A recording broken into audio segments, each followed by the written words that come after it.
क्या ऑनलाइन पूजा का फल मिलता है? जी हाँ, ये सबसे बड़ा डाउट है जो बहुत से लोगों के मन में होता है।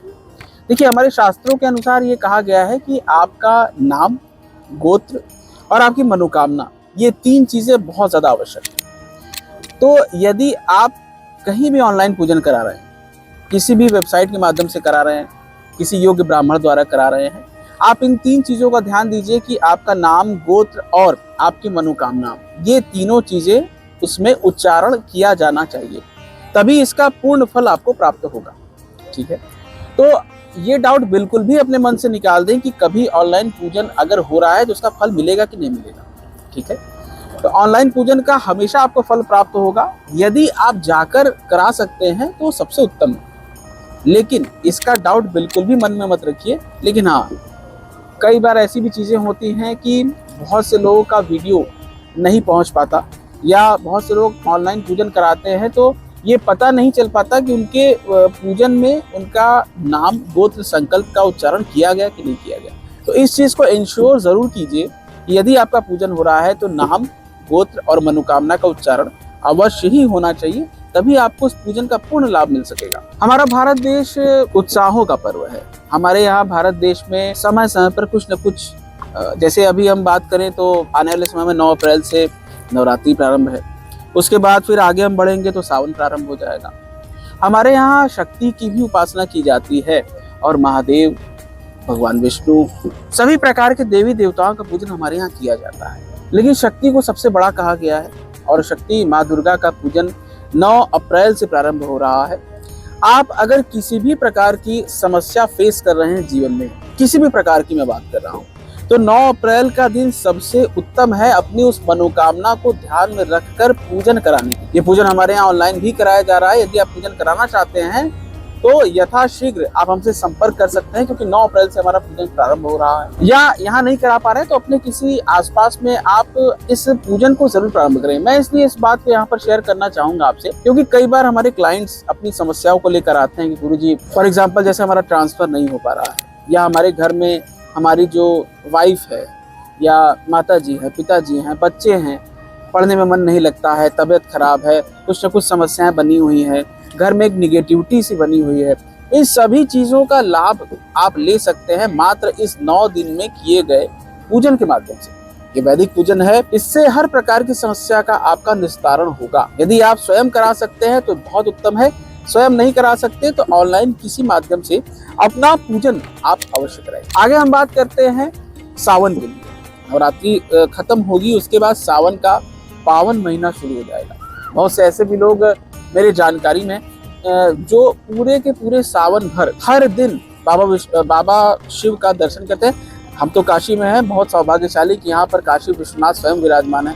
पूरे विश्व के नाथ का दर्शन करने को हमें यहाँ पर मिलता है काशी। लेकिन ऐसी स्थिति में यदि आप किसी ऐसे ज्योतिर्लिंग के पास नहीं हैं तो भी कोई डरने की बात नहीं। आसपास में जहाँ भी बाबा शिव का मंदिर हो, यदि आपके घर में ही हो, तो स्वयं उस मंदिर का दर्शन करें, पूजन अर्चन करें। सावन का ये 1 महीने का समय बहुत ही ज्यादा लाभ आपको देगा। इस पूरे 1 महीने के अंदर अंदर आप भगवान शिव की जितनी सेवा हो सके उतनी करिए, जितनी सेवा आप करेंगे, क्योंकि ये बाबा का मुख्य महीना है।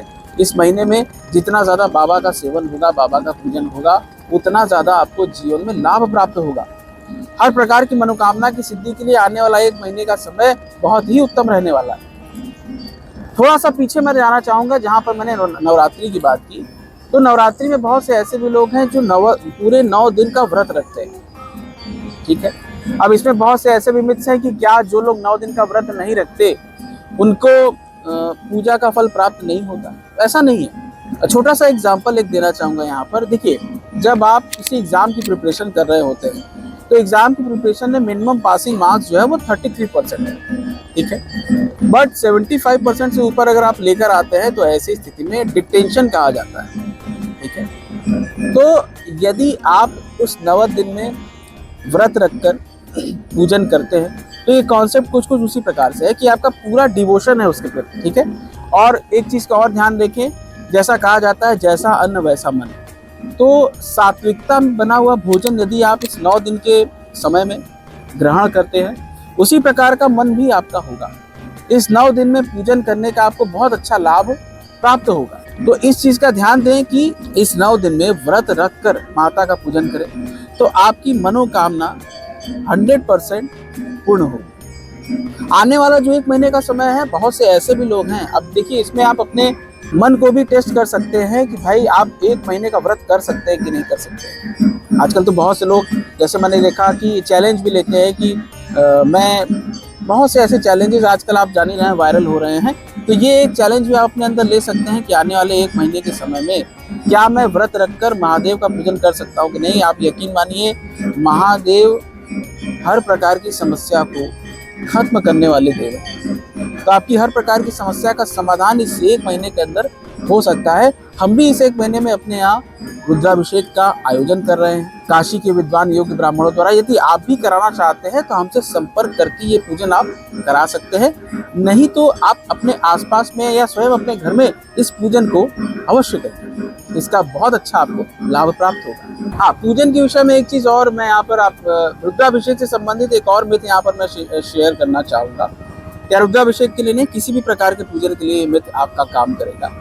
पूजन कई प्रकार का होता है, जिसमें पंचोपचार पूजन होता है, षोडशोपचार पूजन होता है। पंचोपचार पूजन जिसमें 5 वस्तुओं से 5 चीज़ों से पूजन किया जाता है। षोडशोपचार पूजन जो होता है उसमें 16 वस्तुओं के साथ में पूजन किया जाता है। तो यथासंभव जितनी आपकी शक्ति है उस चीज़ों से, उस वस्तुओं के माध्यम से आप प्रभु का पूजन करें, लाभ आपको पूर्ण मिलेगा। इसमें किसी प्रकार की कोई समस्या नहीं। तो आज के इस वीडियो में मैंने आपको रुद्राभिषेक के विषय में, नवरात्रि के विषय में, पूजन कैसे करते हैं, पूजन से संबंधित कुछ मिथ्स और साथ ही साथ ऑनलाइन पूजा का फल मिलता है कि नहीं मिलता है, इसके विषय में बताया। तो मिलते हैं अगले वीडियो में। नमस्कार, मैं काशी से। धन्यवाद।